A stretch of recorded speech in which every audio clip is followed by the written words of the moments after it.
Good morning, everyone. This is your computer class. Our first chapter is going on. So, we will discuss the remaining topics in this chapter. Now, we will cover data backup, monitoring system and process, and troubleshooting.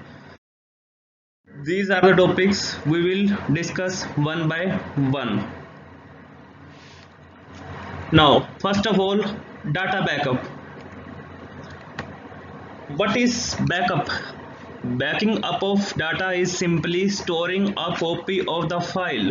जब हम एक file को एक से ज़्यादा ज़्यादा जगह copy करते हैं ताकि हम इन फ्यूचर अगर हमारा कंप्यूटर ख़राब हो जाए या कोई और उसमें वायरस आ जाए या क्रैश हो जाए तो हम उसको क्या है रिकवर कर सकें। तो इसकी डेफिनेशन क्या होती है बैकिंग की?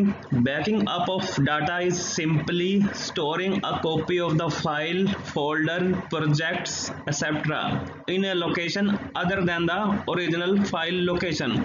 इसका मतलब है कि जिस ओरिजिनल जगह पे हमारी जिस ओरिजिनल लोकेशन पे हमारी फाइल पड़ी है उससे हटके किसी दूसरी जगह पे अपने फोल्डर की, अपने फाइल की, अपने प्रोजेक्ट की कॉपी को सेव करना। क्यों करना? ताकि हम फ्यूचर में उसको यूज कर सकें। This is very important. अब इसकी नीड क्या है? Why this is important?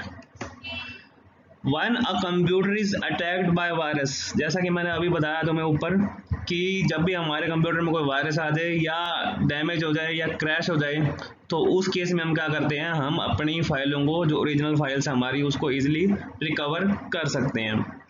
So this is our data backup to save a copy of file to another location.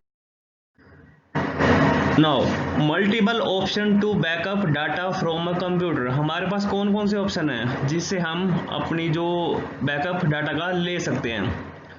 Using an external device to store a copy of data. External device use करना, जैसे कि आपको पता है हम pen drive, सभी students को मालूम होगा पेन ड्राइव हम डेली लाइफ में बहुत यूज करते हैं। सीडी यूज करते हैं, डीवीडी यूज करते हैं, हार्ड डिस्क यूज करते हैं, मेमोरी कार्ड्स यूज करते हैं। ये सारे किस काम आते हैं?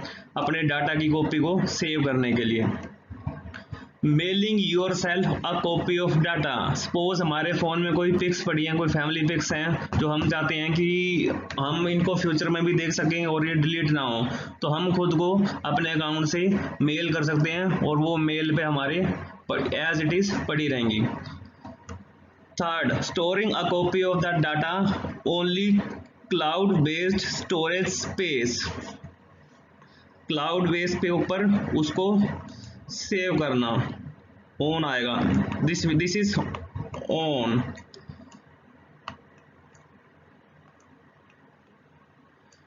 अपनी जो डाटा की कॉपी है वो क्लाउड बेस्ड सर्विस होती है, जैसे कि आपने गूगल ड्राइव नेम सुना होगा। This is a cloud based service जिसमें क्या है हम फ्री ऑफ कॉस्ट अपना डाटा सेव कर सकते हैं। This is on, do not get confuse here, this is on. So I summarize these steps. Pen drive, you can use pen drive, CD. You can mail yourself a copy of data or you can store on cloud based storage service. ये free of cost होती है data को save करने के लिए। So these were the points. Next, monitoring systems and process. ये क्या होता है students?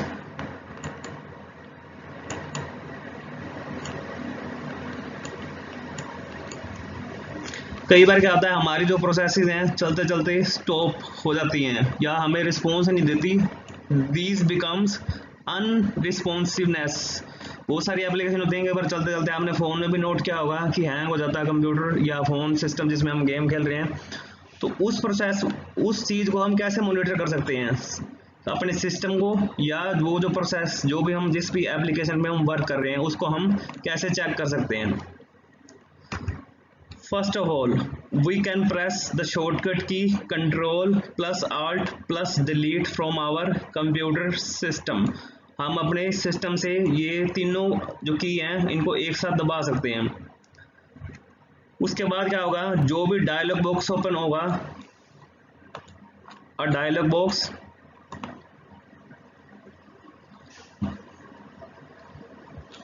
Will open, a dialog box will open.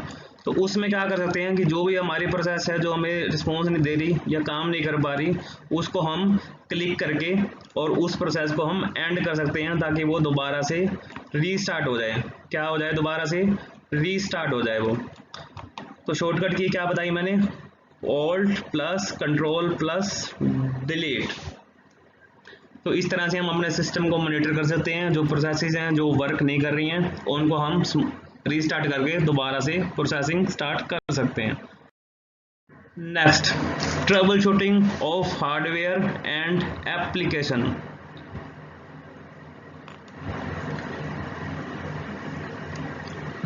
Trouble shooting होता क्या है?